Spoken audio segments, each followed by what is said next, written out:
Hi, I'm Graham and welcome back to Man vs Film and a return to a series. I started this last year with the help of Luke Ryan, and that was Silent Film School, my way of kind of immersing myself into silent cinema. That's something that I hadn't really experienced much of before. So it was something I was quite eager to test the waters of, but I didn't really know what I was doing. So I had the help of Luke to kind of let me dip my toe in the water, so to speak, and now I just want to get back into it. I have that kind of passion to check it out again. Last time all I really did was a couple of shorts, and maybe did Wings and Sunrise, two really fantastic movies, and this time we're onto something a little bit different from the Masters of Cinema Buster Keating set. I watched a couple of shorts of his, thought they were marvellous, and now I moved on to some of his feature stuff, which the first one that I watched was number 172 in the Masters of Cinema collection, and that is Sherlock Jr, a movie that I'd never seen before, never heard before, didn't really know much about. And that's what's the greatest thing about this series, is going into these movies and knowing nothing, and I'm happy about that. This is something that, unless I go looking for information, I'm not really going to stumble across much. So most of these will be out of the blue, watches things that I don't really know. Sherlock Jr, all I knew about it was Buster Keating, and I liked some of his shorts. And again, these kind of movies, you have the preconceptions that it's going to be things that you're not going to get as much emotional connection out of, because you don't have the vocalization of the characters, you don't have every single thing they're saying. But sometimes that works in its benefit. Everything is concise, to the point, and as simple as it can possibly be. And I love the fact that, especially in this movie, that they don't translate everything that they're saying, because you just don't need to. You can tell what's happening from their actions, who's who and what exactly is going on. We have Buster Keating, who is this employee of a cinema, who is a projectionist and an amateur sleuth. We see this with him reading like detective books, and we have some fun scenes of him like cleaning up the cinema and finding $1 and trying to wanting to buy the girl that he likes a sort of more expensive box of candy than he can, and they have some fun scenes with him finding money and giving money away, ultimately ending down, showing the sort of nature of the character almost instantly. When he goes to meet this girl that he likes, he hands her the candy, they have a nice little conversation, he's instantly putting a ring on her finger, and it's just fun, heartwarming scenes. You get this kind of the bad man, the man that's all suited and booted with the slick back hair, who's kind of watching everything. He steals a watch, pawns it, gets a bigger, more expensive box of chocolates, and goes and steals Buster's girl right from under his nose. But not only that, when they find out that a watch has been stolen, he frames Buster for it, and he gets kicked out of the house, never to return, tail between his legs, with his girl being stolen. And that's where we find this character. He's in the cinema, he's running the reels for a mystery movie, and he falls asleep. And in some amazing, fantastic scenes, we get the sort of dream version of him waking up and stepping out of his body, looking at the screen and the tail that looks so familiar, looking at his body there. And a scene that I actually watched a couple of times because it was so fantastic. He literally walks down the cinema and steps into the cinema screen, and it looks fantastic. And as the movie changes sequences or locations, he is always there, thrust into some new funny scenario. And this had several laugh out loud moments for me, from the moment that he almost walks off the cliff to the moment that he appears in front of a line.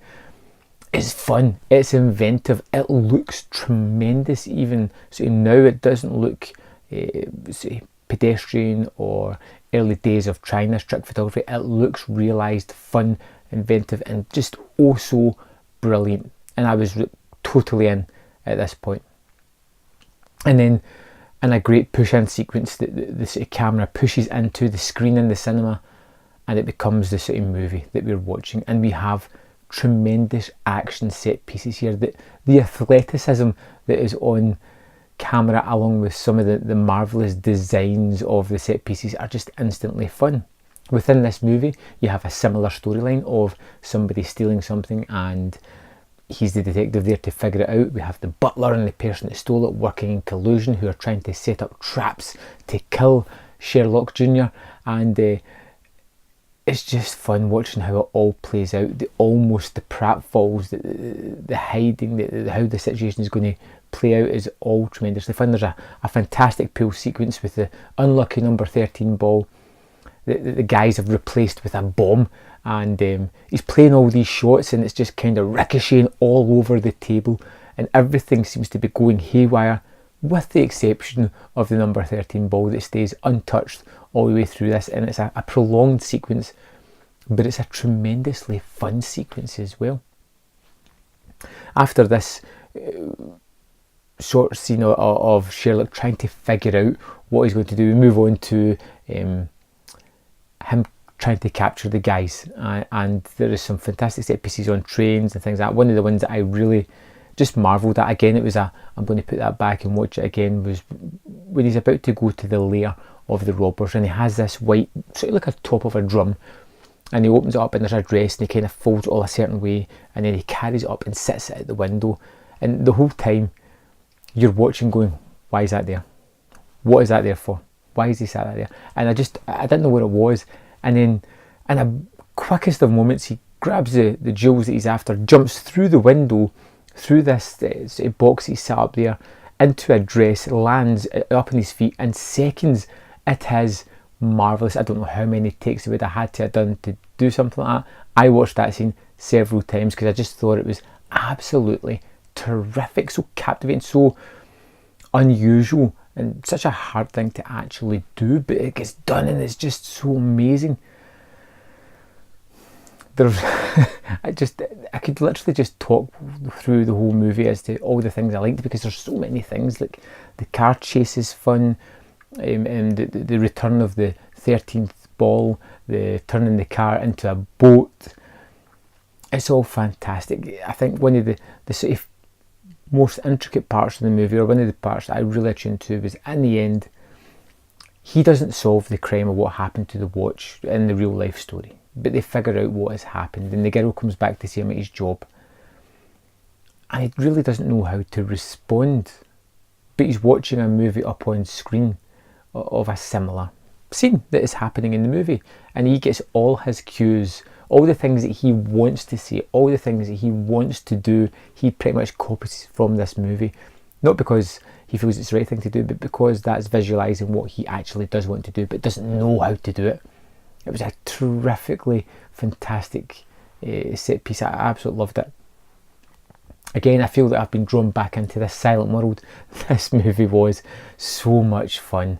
It just zipped by from its fantastic score. And one thing about the score I particularly liked is when it's doing the sort of change in the movie, when he steps into the screen and it's going through all these different scenarios, the music starts to play up to the kind of typical music you would expect from those kind of movies. You know, you get a wildlife movie, you get an adventure movie, you know, it kind of plays music that's fitting to that. I absolutely loved this movie. It was great. Sherlock Jr. is another fantastic one. This is one that I'll probably go back to a lot because it's like 45 minutes. You can breeze through it. It puts a huge smile on your face.